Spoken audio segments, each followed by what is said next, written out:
अस्सलाम वालेकुम संगत मां तव्हांजो पंहिंजो दोस्त माशूक बलोच। अॼु हैदर कादरी भाउ जे जेको पेज ते मां हिकिड़ो वीडियो ॾिठो आहे सीसीटीवी कैमरे वारो रखियो अथसि, जंहिंमें टोलनि जे शक्ल में घटि 8-10 टोला थी आया हिकु शख़्स सां विढ़ण लाइ।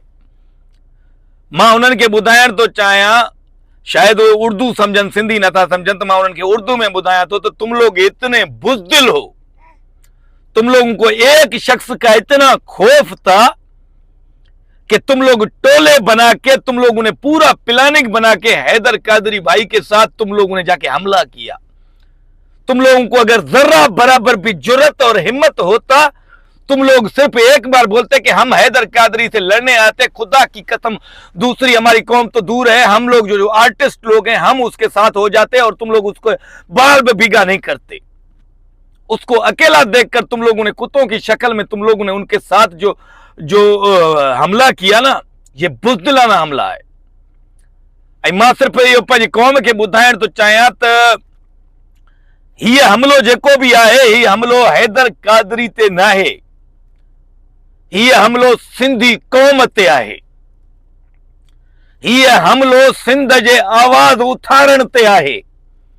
हैदर कादरी न सिर्फ आर्टिस्ट आहे, पर हैदर कादरी सिंध जो हिकु आवाज़ आहे, सिंध जे मज़लूमनि जो हिकु आवाज़ आहे।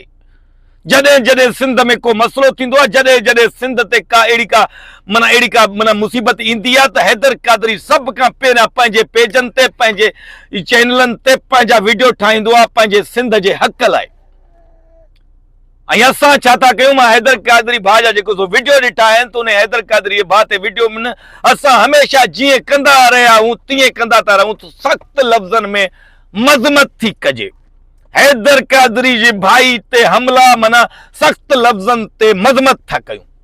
इहो मज़मत छा आहे अॼु ताईं मूंखे ख़बर न पई आहे त इहा सख़्त लफ़्ज़नि वारो कमेंट वारो जेको मज़मत आहे इहो आहे छा। घर वेही पंहिंजी गाॾियुनि में वेही, असां घर में वेही करे सिर्फ़ सख़्त लफ़्ज़नि में मज़मत था कयूं। ऐं क्लियर आहिनि सीसीटीवी में, कैमरा में उन तस्वीरूं बि क्लियर आहिनि, उन्हनि कुतनि जा क्लियर तस्वीरूं पिया था अचनि। उहे तस्वीरूं माना को एॾो को लुकल न आहिनि, उन्हनि लाइ 24 कलाक बि वॾा आहिनि। उहे 24 कलाक बि जेके जेके असांजा ॿाहिरि वञनि पिया था, उन्हनि सां गॾु थियनि पिया था, उन्हनि जे लाइ बि को मसइलो न आहे। ख़ुदा जो कसम खणी मां ॻाल्हि थो कयां त को वॾो मसइलो न आहे इन्हनि माण्हुनि खे ॻोल्हण में।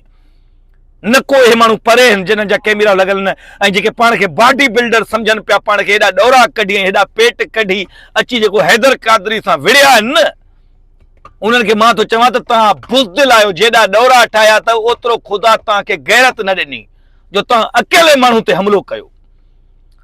तव्हां सिर्फ़ु हिकु चकर ॿुधायो हा त असां हैदर कादरी सां विढ़ण था अचूं, त असां हुन सां बीठा हुजूं हा, पोइ तव्हां हुन हैदर कादरी खे हिकिड़ो हथ बि रखे वञो हा न, असां हुते पंहिंजी जान तव्हांखे ईअं बख़्शे छॾियूं हा त बाबा जान बख़्श अथव, पोइ भली तव्हां वटि जेका बि शयूं हुजनि हा। बुज़दिलानो हमलो कयो था, पर रख अलाह ते इंशाअल्लाह बचंदो कोन। काॾे बि हूंदो, किथे बि हूंदो, कंहिं बि पंहिंजी मायुनि जी झोली में वञी लुकंदो, पंहिंजे मायुनि जे वञी जेको सो हंज में वञी लुकंदो, त इंशाअल्लाह तव्हां बचंदो कोन जेको हैदर कादरी ते तव्हां हमलो कयो आहे। ऐं आख़िर में मां हिकिड़ो मैसेज ॾियां थो पंहिंजे सिंधी क़ौम खे, खुदारा उथो।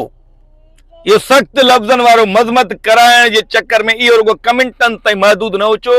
उथो, हर माण्हू आवाज़ खणे, हर माण्हू आवाज़ उथारे, हर माण्हू हैदर कादरी सां गॾु बीही रहे। तॾहिं वञी अहिड़ा जेके जेके जेके कुता आहिनि, जेके जेके पाण खे मोतबर सम्झनि था ऐं टोलनि जे शक्ल में विढ़ण था अचनि हिकिड़े शख़्स सां, सिंधी भाउ सां, त उन्हनि खे उन्हनि जी औकात ॾेखारणी पवंदी।